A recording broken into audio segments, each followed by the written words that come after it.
Uh, Everything human speaks. This is moving definitely into the territory of the space that we occupy, our daily lives, right up until the end, is and should be a kind of intentional space that responds to our human needs. And I've always felt that absolutely everything in the human environment speaks. Wherever you look, anything that's man-made, human-made, communicates a message.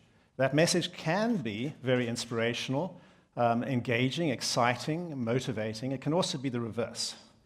And certainly the experience of lots of hospitals around the world has been kind of running sort of separately from this concept, to say it politely. And increasingly, when you are more in the threshold of life, it's four walls that are surrounding you. So the real thing that I want to say is take control over what that environment communicates. It could be a rich, empowering human experience, and it could also be missing that. When it comes to connecting with the soul, this is really a fundamental issue. So in thinking back about how to think about the archetypes of shelter, the tree came up as what preceded human shelter. We almost certainly lived and related to trees, and so much of our narrative, rich life actually references trees, branches, roots, all of the things that these amazing parts of our world symbolize.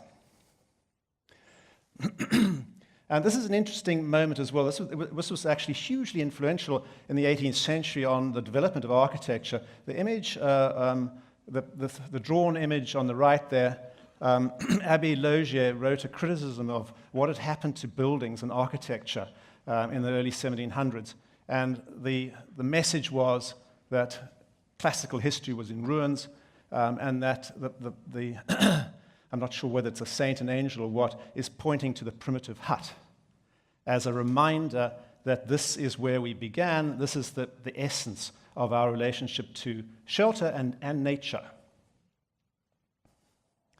This is actually an image that's taken from one of our projects recently, where we used the metaphor of a tree to characterize the inside of a very boring office building, and said that every silo effectively isolates the business and the groups on different silos, but we can find connective tissue, and we can also segment the metaphor of a tree into something like a multi-story building. So these are images actually from that project. And curiously, as much as the tree and looking upwards in a tree is an inspiring kind of moment, modern architecture proposal, which is Le Corbusier's Domino House of 1920, suggests the exact opposite, that life is going to be lived horizontally in a secular fashion henceforth. Now, another aspect of what's important to consider in care towards the end of life is how is someone in that situation going to live their day?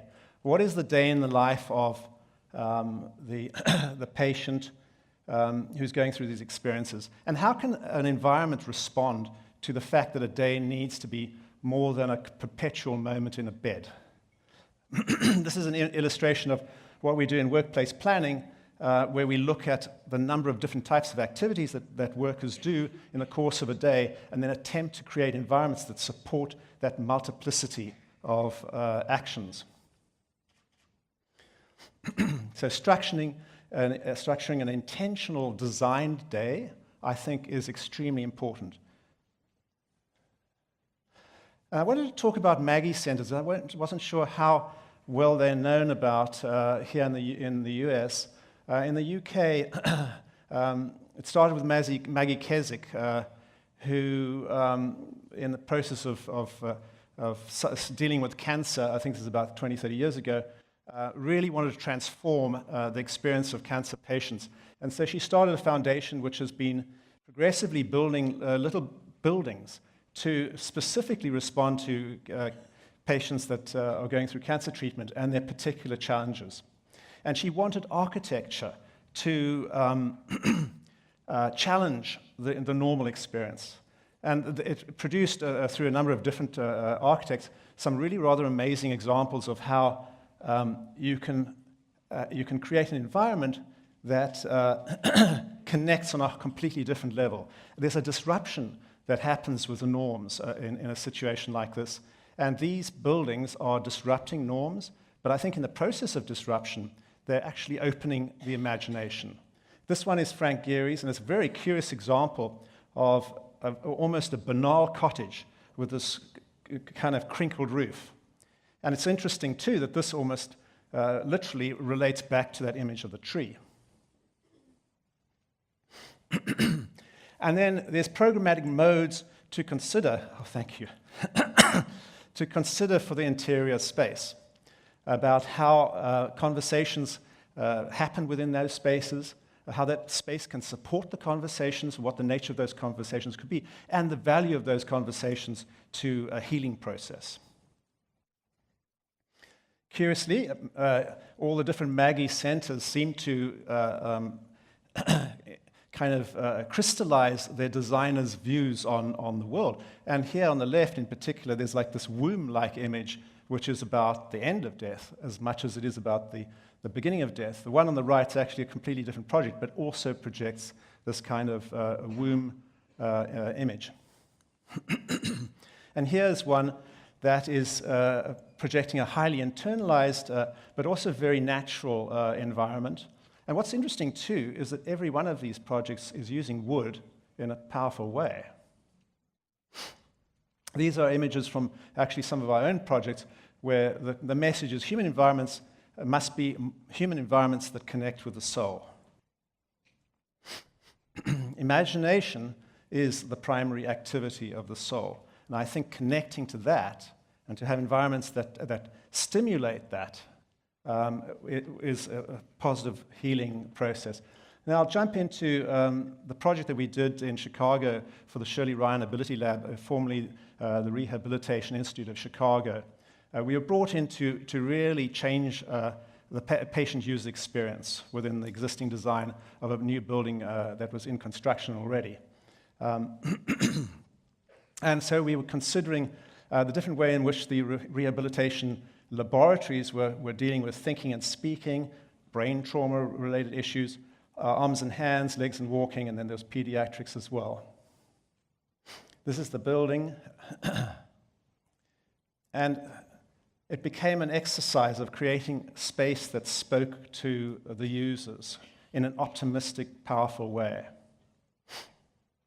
And in order to inform how one actually does that, so it's not an arbitrary creative exercise, we really started to look at the different types of challenges, physical challenges that patients had, and then what types of environments, what qualities were appropriate for those different types of challenges. And one in particular was the fact that perhaps half of the people who entered the hospital entered on their backs.